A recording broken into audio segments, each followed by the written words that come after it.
Halo, bertemu lagi dengan saya di channel Endah Sarwi. Kali ini kita akan membahas asal-usul songket. Songket. Songket yaitu jenis kain tenunan tradisional Melayu dan Minangkabau di Indonesia, Malaysia, dan Brunei. Songket digolongkan dalam keluarga tenunan brokat. Songket ditenun dengan tangan dengan benang emas dan perak dan biasanya dikenakan pada acara-acara resmi. Benang logam metalik yang tertenun berlatar kain menimbulkan efek kemilau cemerlang. Istilah kata songket berasal dari istilah sungkit dalam bahasa Melayu dan bahasa Indonesia yang berfaedah mengait atau mencungkil.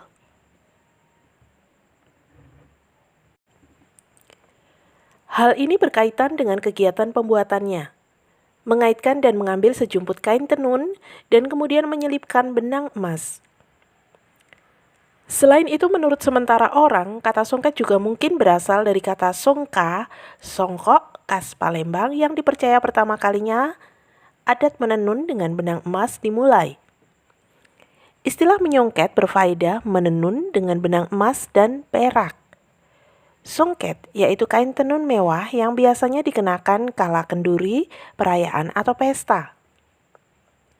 Songket mampu dikenakan melili tubuh seperti sarung disampirkan di bahu atau sebagai destar atau tanjak, hiasan ikat kepala. Tanjak yaitu semacam topi hiasan kepala yang terbuat dari kain songket yang lazim dipakai oleh sultan dan pangeran serta bangsawan Kesultanan Melayu. Menurut tradisi, kain songket hanya boleh ditenun oleh anak dara atau gadis remaja, akan tetapi kini kaum lelaki pun ikut menenun songket. Beberapa kain songket tradisional Sumatera mempunyai pola yang mengandung definisi tertentu. Songket harus melewati 8 peringkat sebelum diproduksi menjadi sepotong kain dan masih ditenun secara tradisional. Karena penenun biasanya dari desa, tidak sesuatu yang aneh bahwa motif-motifnya pun dipolakan dengan binatang dan tumbuhan setempat. Motif ini seringkali juga dinamai dengan nama kue khas Melayu seperti serikaya, wajik, dan tepung talam yang diduga adalah penganan kegemaran raja. Sejarah kain songket. Penenunan songket secara sejarah dikaitkan dengan kawasan permukiman dan hukum budaya istiadat Melayu, dan menurut sementara orang, teknik ini dikenalkan oleh pedagang India atau Arab. Menurut hikayat rakyat Palembang, asal mula kain songket yaitu dari perdagangan zaman dulu di Selang Tiongkok dan India. Orang Tionghoa menyediakan benang sutra, sedangkan orang India menyumbang benang emas dan perak. Maka jadilah songket. Kain songket ditenun pada alat tenun bingkai Melayu. Pola-pola berbelit diproduksi dengan memperkenalkan benang-benang emas atau perak ekstra dengan menggunakan sehelai jarum leper. Tidak dikenal secara pasti dari manakah songket berasal. Menurut tradisi Kelantan, teknik tenun seperti ini berasal dari utara, yakni kawasan Kamboja dan Siam yang kemudian mengembang ke selatan di Patani dan yang belakang sekalinya sampai Kelantan dan Trengganu sekitar tahun 1500-an. Industri kecil rumahan tenun songket kini masih bertahan di pinggiran kota Bahru dan Trengganu.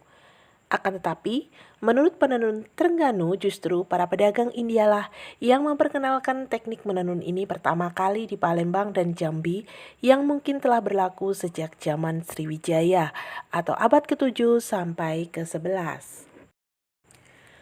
Menurut tradisi Indonesia sendiri, kain songket nan keemasan dikaitkan dengan kegemilangan Sriwijaya, kemaharajaan niaga maritim nan makmur, lagi kaya, yang bersemi pada zaman ke-7 sampai ke-13 di Sumatera. Hal ini karena kenyataan bahwa pusat kerajinan songket sangat masyhur di Indonesia, yaitu kota Palembang. Songket menjadi benang emas, kemudian ditenun, diproduksi menjadi kain yang cantik. Secara sejarah, tambang emas di Sumatera terletak di pedalaman Jambi dan dataran tinggi Minangkabau. Walaupun benang emas ditemukan di reruntuhan situs Sriwijaya di Sumatera, bersama dengan batu mirah delima yang belum diasah, serta potongan lempeng emas sampai kini belum mempunyai bukti pasti bahwa penenun lokal telah memakai benang emas seawal tahun 600-an sampai 700-an Masehi. Songket mungkin dikembangkan pada kurun waktu yang kemudian di Sumatera. Songket Palembang adalah songket terbaik di Indonesia, diukur dari bagian kualitasnya yang berjuluk Ratu Segala Kain. Songket eksklusif memerlukan diselang 1 dan 3 bulan untuk menyelesaikannya, sedangkan songket biasa hanya memerlukan waktu sekitar 3 hari. Mulanya kaum laki-laki memakai songket sebagai destar, tanja, atau ikat kepala. Kemudian barulah kaum perempuan Melayu mulai memakai songket sarung dengan baju kurung. Motif songket. Songket mempunyai motif-motif tradisional yang sudah merupakan ciri khas hukum budaya istiadat wilayah penghasil kerajinan ini. Misalnya motif saik kalamai, buah palo, barantai putiah, barantai merah, tampuak manggih, salapah, kunang-kunang, api-api, cuki basera, sirangka, silalarabah, dan simasam, yaitu khas songket bijak sike Minangkabau. Beberapa pemerintah telah mempatenkan motif songket tradisional mereka. Dari 71 motif songket yang dimiliki Sumatera Selatan, baru 22 motif yang terdaftar di Direktorat Jenderal Hak Kekayaan Intelektual Kementerian Hukum dan Hak Asasi Manusia. Dari 22 motif songket Palembang yang telah terdaftar, antara lain adalah motif bungo intan, lepus, pulis, nampan, perak, dan limar beranti.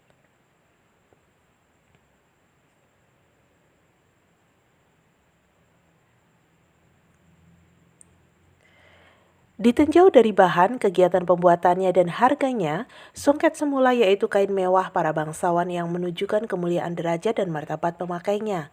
Akan tetapi kini songket tidak hanya dimaksudkan untuk golongan masyarakat kaya dan berada semata karena harganya yang bervariasi dari yang biasa dan terbilang murah sampai yang eksklusif dengan harga yang sangat mahal. Kini dengan dipergunakannya benang emas sintetis, maka songket pun tidak lagi luar biasa mahal seperti dahulu kala yang memakai emas asli. Walaupun demikian, songket kualitas terbaik tetap dihargai sebagai wujud kesenian yang anggun dan harganya cukup mahal. Sejak dahulu kala sampai kini, songket yaitu pilihan populer untuk busana hukum budaya perkawinan Melayu, Palembang, Minangkabau, Aceh, dan Bali. Kain ini sering diberikan oleh pengantin laki-laki untuk pengantin wanita sebagai salah satu hantaran persembahan perkawinan. Di masa kini, busana resmi laki-laki Melayu pun kerap mengenakan songket sebagai kain yang dililitkan di atas celana panjang atau diproduksi menjadi destar, tanja, atau ikat kepala. Sedangkan untuk kaum perempuannya, songket dililitkan sebagai kain sarung yang dipadu-padankan dengan kebaya atau baju kurung. Walaupun berasal dari kerajinan tradisional, industri songket adalah kerajinan yang terus hidup dan dinamis. Para pengrajin songket terutama di Palembang ini berupaya membuat motif-motif baru yang semakin modern dan pilihan warna-warna yang semakin lembut. Hal ini sebagai upaya agar songket senantiasa mengikuti zaman dan digemari masyarakat. Sebagai benda seni, songket pun sering dibingkai dan diproduksi menjadi penghias ruangan. Pelaksanaan kain songket secara modern amat beragam, mulai dari tas wanita, songkok, bahkan kantung ponsel.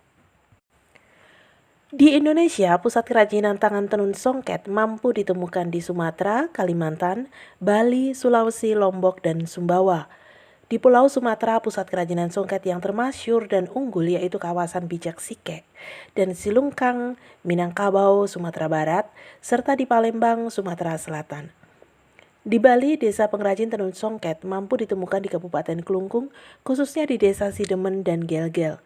Sementara di Lombok, desa Sukarara di Kecamatan Jonggat, Kabupaten Lombok Tengah juga terkenal akan kerajinan songketnya. Di luar Indonesia, kawasan pengrajin songket didapati di Malaysia, di tengahnya di pesisir timur Semenanjung Malaya, khususnya industri rumahan di pinggir Kota Bahru, Kelantan, dan Terengganu, serta di Brunei. Terima kasih sudah menonton, sampai ketemu di video selanjutnya.